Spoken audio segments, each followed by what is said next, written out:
ഇപ്പോൾ ലീഗ് പ്രതിനിധി കൂടിയുണ്ട്. അഡ്വക്കേറ്റ് ഷിബു മീരാൻ, ഇപ്പോൾ തദ്ദേശ സ്ഥാപനങ്ങൾ പണം പിരിച്ചു നൽകുന്നതിൽ തെറ്റില്ല. കാരണം ഇതിന്റെ വിഷയം തന്നെ അധികാര വികേന്ദ്രീകരണവും തദ്ദേശ ഭരണവും എന്നുള്ള പ്രധാനപ്പെട്ട വിഷയം സംബന്ധിച്ച സെമിനാറാണ്.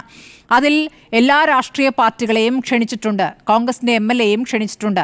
പ്രതിപക്ഷം പറയുന്നു ക്ഷണിച്ചിട്ടില്ല എന്ന്. അത് പക്ഷേ തെറ്റാണെന്ന് ശ്രീ എം പ്രകാശൻ വളരെ കൃത്യമായി തന്നെ പറയുകയാണ്, ക്ഷണിച്ചിട്ടുണ്ട് എന്ന്. മാത്രമല്ല, കേരളത്തിന് പുറത്തുള്ള പ്രഗത്ഭരെ അടക്കം പങ്കെടുപ്പിച്ചുകൊണ്ടുള്ള ഒരു പഠനം ലക്ഷ്യമാക്കിയിട്ടുള്ള സെമിനാറാണ്.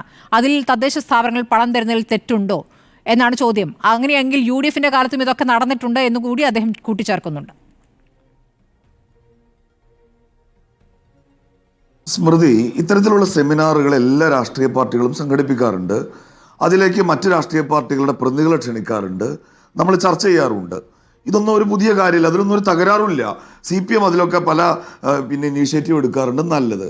സ്മൃതി, ഇവിടുത്തെ ഒരു ബേസിക് മൊറാലിറ്റിയുടെ വിഷയമുണ്ട്.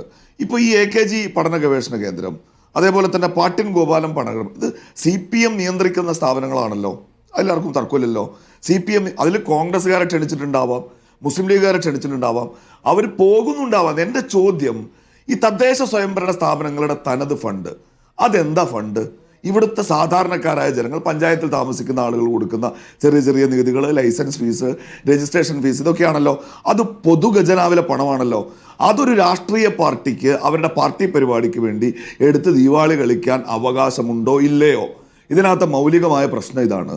അതില്ല എന്നാണെങ്കിൽ CPM ഇപ്പോൾ ഈ ചെയ്യുന്നത്, ഇപ്പോഴത്തെ നമ്മളെന്താ പറയുക, ഒരു ഭരണകൂടത്തിൽ നിന്ന്, ഗവൺമെന്റിൽ നിന്ന് നമ്മൾ പ്രതീക്ഷിക്കുന്ന മിനിമം മൊറാലിറ്റിക്ക് വിരുദ്ധാണ്.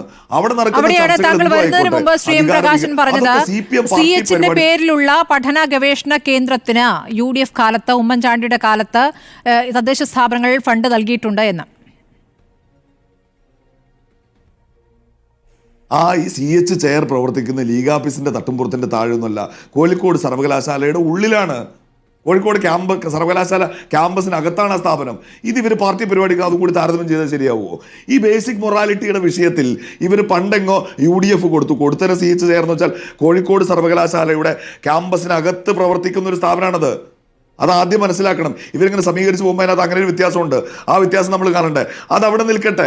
ഞാൻ ചോദിക്കട്ടെ സ്മൃതി, ഇപ്പോൾ ഇവർ ഈ തദ്ദേശ സ്വയംഭരണ തനത് ഫണ്ട് എന്നൊക്കെ പറഞ്ഞാൽ, ഞാൻ ആദ്യം പറഞ്ഞല്ലോ, അക്ഷരാർത്ഥത്തിൽ ചെറിയ ചെറിയ പൈസകൾ സ്വരുക്കൂട്ടുന്ന ഒരു നികുതിയാണ്. വേണമെങ്കിൽ ഇവർ ഈ പദ്ധതി വിഹിതമൊക്കെ വെട്ടിക്കുറയ്ക്കുന്ന ഈ കാലത്ത് വേണമെങ്കിൽ ആലങ്കാരികമായി അതിന് നമുക്ക് പിച്ചച്ചട്ടി എന്ന് പറയാം. ഇത്തരം ഉദാഹരണങ്ങൾ കൊണ്ടൊന്നും കാര്യമില്ല. ഇതെന്താ പ്രശ്നം എന്നറിയോ? ഇവരുടെ പാർട്ടി ഓഫീസിന്റെ മൂലക്ക് പൊടി പിടിച്ചൊരു സാധനം കിടപ്പുണ്ട്, ഒരു പഴയ ചുമന്ന ബക്കറ്റ്.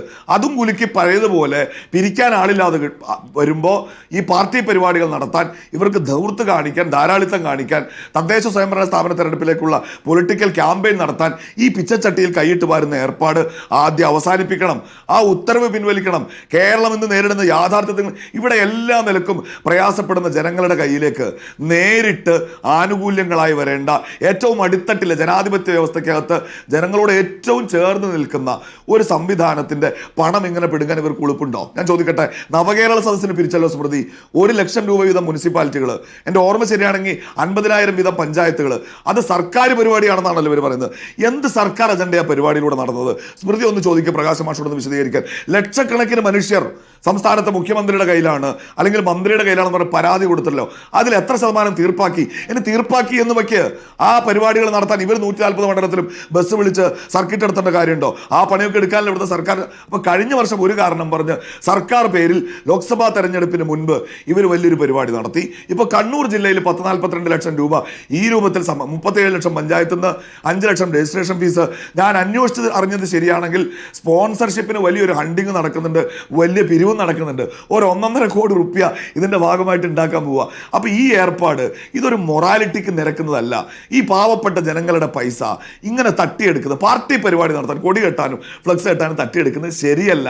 കേളുവേട്ടൻ പഠന സാംസ്കാരിക കേന്ദ്രമുണ്ട് കോഴിക്കോട്ട്. 14 ജില്ലയിലും CPMന് ഇത് കാണും. ഈ 14 ജില്ലകളിൽ ഈ പരിപാടികൾ നടത്താൻ ഈ തനത് ഫണ്ട് എടുത്തു കൊടുക്കാമെന്ന് തീരുമാനിച്ചാൽ ഇത് എവിടെ ചെന്നിട്ട് അവസാനിക്കുക സ്മൃതി? ആരെങ്കിലും ഇവർ നിയന്ത്രിക്കാൻ വേണ്ടേ? ആരെങ്കിലും വിമർശിക്കാൻ വേണ്ടേ?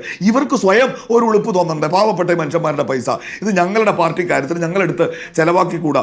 ഒന്നുകിൽ ഞങ്ങൾ പണം പിരിക്കണം, അതല്ലെങ്കിൽ പാർട്ടി പ്രവർത്തകരോട് വാങ്ങണം. ഇത് ബോധ്യം വേണ്ട. ഒരു വട്ടം കൂടി പറയുന്നു, ആദ്യം പറഞ്ഞ CH ചെയർ കോഴിക്കോട് സർവകലാശാല ക്യാമ്പസിനകത്താണ്. അതൊരു പൊതു പൊതുസ്ഥാപനമാണ്. ഞങ്ങൾ സ്വകാര്യമായി നടത്തുന്നത് CH സെന്ററുകളാണ്. അത് മെഡിക്കൽ കോളേജുകളുടെ, ഗവൺമെന്റ് ആശുപത്രികളുടെ അടുത്ത് പാവപ്പെട്ടവർക്ക് ഭക്ഷണം കൊടുക്കുന്ന, മരുന്ന് കൊടുക്കുന്ന മാതൃകാ സ്ഥാപനമാണ്. അതിനടക്കം ഞങ്ങൾ പൊതുഫണ്ടും കക്കാറില്ല, ഈ പിരിവിനും ഇറങ്ങാറില്ല. ഞങ്ങളുടെ പാർട്ടി പ്രവർത്തകർ, ഞങ്ങളുടെ അനുഭാവികൾ, അവർ കൊടുക്കുന്ന പൈസ കൊണ്ടാണ് ലീഗ് ഈ പ്രവർത്തനങ്ങൾ നടത്തി പോകുന്നത്. അതുകൊണ്ട് തെറ്റിദ്ധരിപ്പിക്കുന്ന ഈ അജണ്ട ദയവ് ചെയ്ത് പ്രകാശൻ മാഷെ പോലെ ഒരാൾ മുന്നോട്ട് വെക്കരുത്. അടിസ്ഥാനപരമായി ജനാധിപത്യത്തിലെ പ്രാഥമികമായ ഒരു മര്യാദ ഉണ്ട്. ജനങ്ങളുടെ നികുതി പണം ജനങ്ങൾക്ക് വേണ്ടി ചെലവാക്കണം. അത് രാഷ്ട്രീയ പാർട്ടികൾക്ക്, കോൺഗ്രസ് ആയാലും ലീഗ് ആയാലും നിങ്ങളായാലും കൈയിട്ട് വരാൻ അവകാശം. ഒറ്റ ഒരു കാര്യം കൂടി സ്മൃതി, നമുക്ക് തിരിച്ചെത്തി നമുക്ക് വീണ്ടും ചർച്ച ചെയ്യാം. നമുക്ക് ഇടവേള അനിവാര്യമായതുകൊണ്ട് തിരിച്ചെത്തി വരാം.